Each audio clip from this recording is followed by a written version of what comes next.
여러분 안녕하세요. 꿀터진네입니다.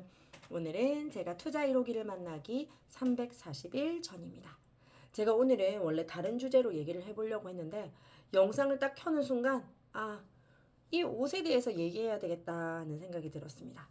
이 옷 너무 깜찍한가요? 아니면 너무 아줌마 같은가요? 하긴 제가 그동안 영상으로 나이가 45, 44? 제 나이 잘 모르겠어요.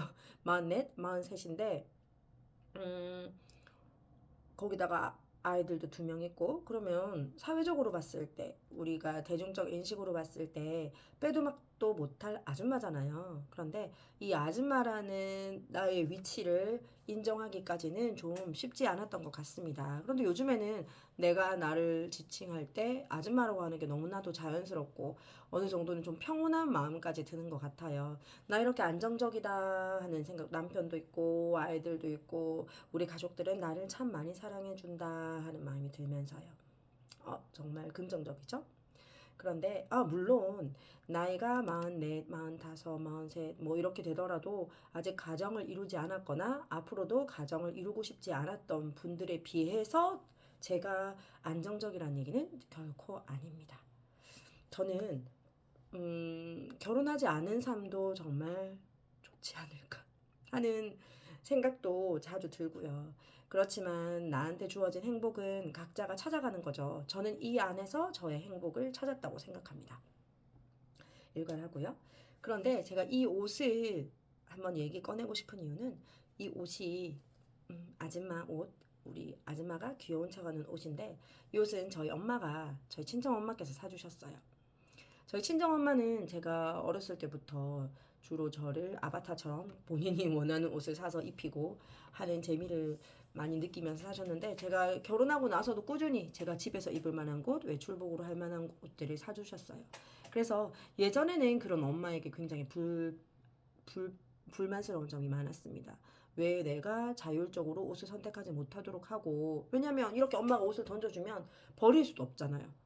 이것도 물론 제 선택이긴 한데 버릴 수가 없기 때문에 저는 꾸역꾸역 그걸 또 잊게 되고 어떤 건 또 마음에 들기도 하고 그러면서 나의 선택권을 빼앗는다는 생각이 들어서 엄마한테 막 반항도 해보고 그랬는데 이것도 엄마의 습관이에요. 엄마의 습관. 예쁜 옷을 보면 딸내미가 생각나고 근데 이 사실을 제가 인정을 하지 못했죠. 그런데 어느 날은 저희 첫째가 그러더라고요.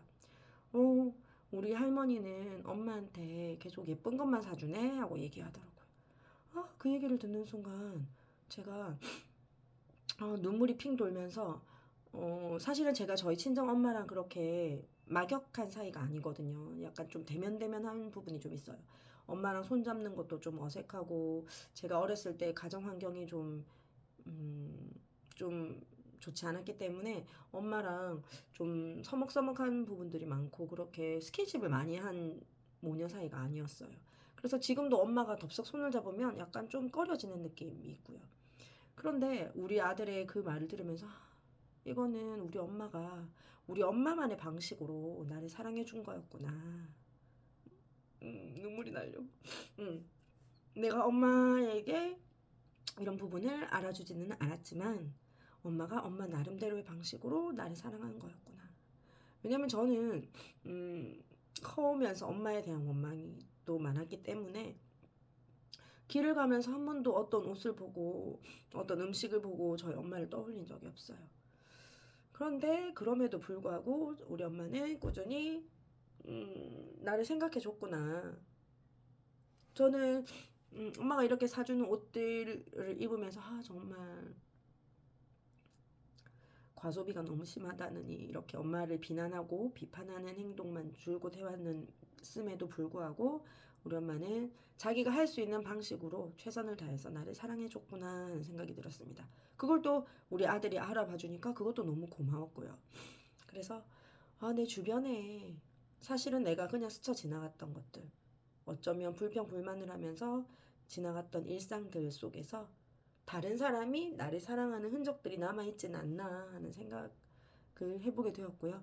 여러분들도 혹시 한번 생각해 보시는 건 어떨까요?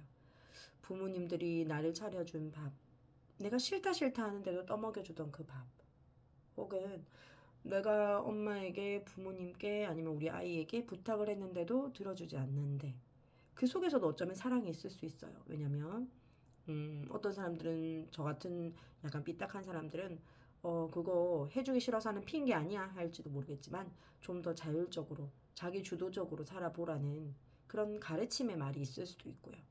그래서 제가 꾸준히 영상을 통해서 책에서 접한 내용들을 많이 얘기 드리잖아요. 근데 요즘에 제 가슴에 가장 많이 꽂히는 내용이 무언가 하면, 나의 그냥 그 속대화, 내가 일상적으로 해오던 그런 생각의 패턴, 그 패턴들을 좀 깨부수는 게 정말 중요하지 않나 하는 생각이 듭니다. 내가 과거의 어떤 경험으로 인해서 저도 그런 사고의 습관이 생겼겠죠. 그런 편견들이 생겼겠죠. 그러니까 그런 편견들을 깨부수고 내가 좀 더 긍정적인 방향으로 생각하거나, 혹은 이러다가 내가 호구가 되는 거 아니야? 하는 그런 그 걱정도, 우려도 된다 하면, 그게 사실인지 여부를 팩트 확인을 반드시 해야 될 것 같습니다. 사실 여부 확인도 제대로 하지 않은 채 긍정적으로도 생각할 수 있는 부분을 부정적으로만 해석한다면, 이건 파국으로 치닫자는 얘기죠. 우리 나비 효과라는 거 하는 게 있잖아요. 아주 작은 일도 큰 일로 영향력을 미칠 수 있다.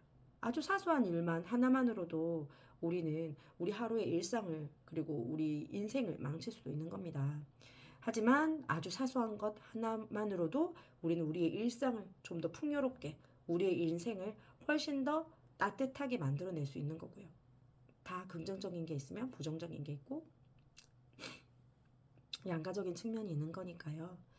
우리 일상에 있는 따뜻한 것들을 바라보는 따뜻한 눈을, 따뜻한 시선을 갖는 게 정말 중요하지 않을까 싶습니다. 그럼 여러분, 오늘도 좋은 하루 보내시고요.